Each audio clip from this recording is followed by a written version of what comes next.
In this video, we'll see some problem-solving methods to use when we're trying to solve rotational dynamics problems.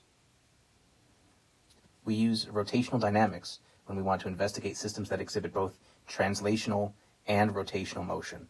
So when you're looking for an object that is moving and rolling, or a pulley that is unspooling, and so the pulley is rotating while unspooling and letting an object fall. To use rotational dynamics, the first thing we want to do is to start by drawing a picture. We want to understand what the system is and what objects are part of that system. The next step is to identify the objects of interest. We want to see what parts of the system are in motion and are we trying to understand. Any objects that are rotating we want to treat as rigid bodies, meaning that we want to assume that they maintain their shape, that the entire object can move, but there's not going to be any elasticity, deformation, and so forth. We'll identify the axis or axes of rotation as much as possible. Then to our picture, we're going to add our force vectors. In this case, we want to include the orientation of each one, which is what we've done with the free body diagram. The difference that we're doing here is that we also want to include the location of where each force is being applied to the system. So this isn't really a free body diagram as much as it's a force diagram where the forces can be applied to different parts of the rigid body. We also want to identify any constraints of the system. One common constraint is that you have an object that is rolling without slipping.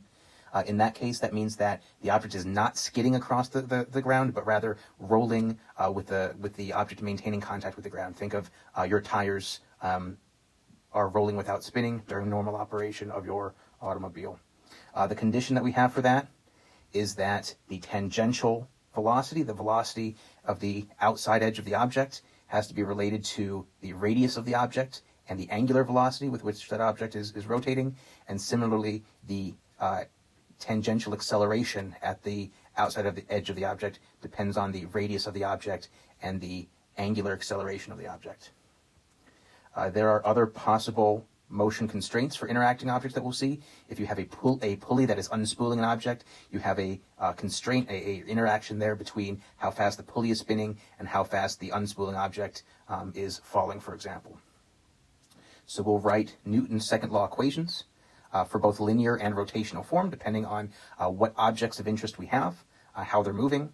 Basically, this is going to give us F equals ma and tau equals I alpha. We'll end up with a equation or set of equations that we can solve simultaneously. One constraint or relation that we have between linear and rotational motion is for an object that is rolling without slipping. We know that a symmetric object that is rotating has its outside edge moving at a speed of r times omega, where basically what we have here is our tangential velocity at the outside edge of the object is related to omega. Omega is the angular velocity of the object.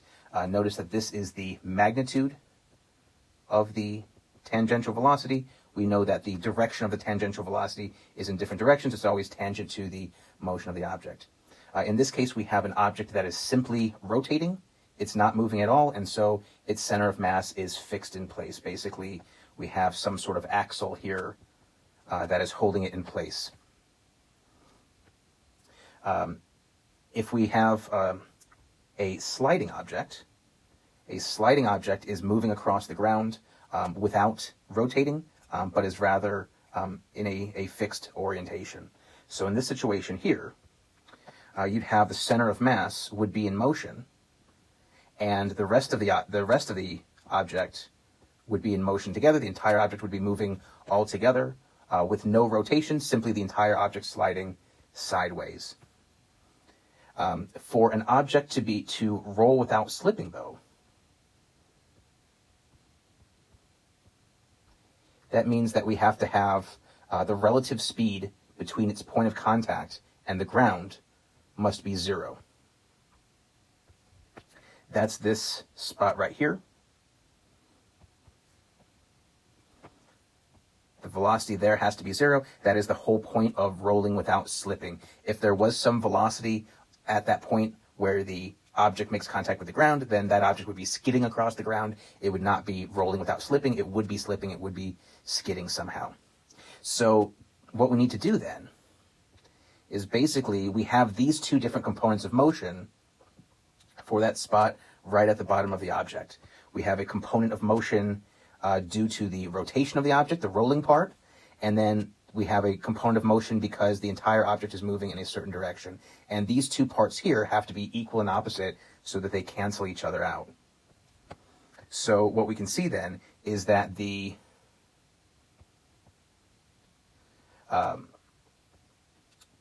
speed of rotation, r times omega, has to equal the velocity of the center of mass. Basically, this speed here, r omega, has to equal this speed here, which is the speed of the center of mass because it's the speed of the entire object as it moves. Also notice that since these two need to cancel, the center of mass and omega have to be in opposite directions. So notice in this case here, omega is counterclockwise. So omega is positive. Notice here that the velocity of the center of mass is to the left. So that is a negative quantity, and those two are opposite one another.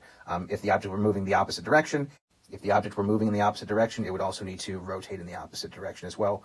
You can make sure that those two are always equal and opposite. A couple other points here. Notice that the center of the velocity here is 0 at the center of the rotating object. The velocity here is the velocity of the center of mass, and so the velocity here is just the velocity of the center of mass, like we said. If we look up here, we have leftward motion at the top of a rotating object, plus more leftward motion at the top of a sliding object, and so our speed here would be twice as fast as the motion of the center of mass. The other constraint that we'll consider is constraints due to ropes and pulleys. Imagine that you've got a block that is tied to a rope that goes over the top of the pulley. And what we're going to do is assume that the pulley rotates so that the rope doesn't slip on the pulley. What that means is that each one of these points where the string is in contact with the pulley is stationary at the interface between the string and the pulley. The pulley itself is rotating as the string moves, but there's no motion of the string relative to the pulley and vice versa. And so if that's the case, then as the string goes by with a certain speed, we can say that the speed of the pulley must be the same so that those two stay stationary relative to each other so that there's no slippage of the string relative to the pulley. Thus we say that the outside of the pulley must move at the same speed as the rope. If the string is moving across the pulley, but the string is also connected to a block, then the velocity of this object is going to be the same as the velocity of the string as well. Because the two are tied together, the object is being supported by the string. And so we can say that that block is also moving at the same rate as the rope. And so if the outside edge of the pulley is moving at the same speed as the string, and the object is moving at the same speed of the string, then those two must be moving relative to each other. Notice that these two terms here, this is the tangential velocity at the outside edge of the pulley, this is the tangential acceleration at the outside edge of the pulley. Notice here as well that these are the magnitudes, these are the amounts. When you are solving problems like this, you want to consider the directions here. So, for example, you would say that the block is falling downwards, so you would say that the velocity of the object here should be a negative quantity because it's falling, it's moving downwards. The same way here, the pulley is rotating clockwise, and so you would say that the angular velocity of the pulley should also be negative because it's going clockwise. So you can relate these values as part of the motion constraint, but beware the direction of motion as well, and add plus or minus signs into your Newton's second law equations in order to represent the motion correctly.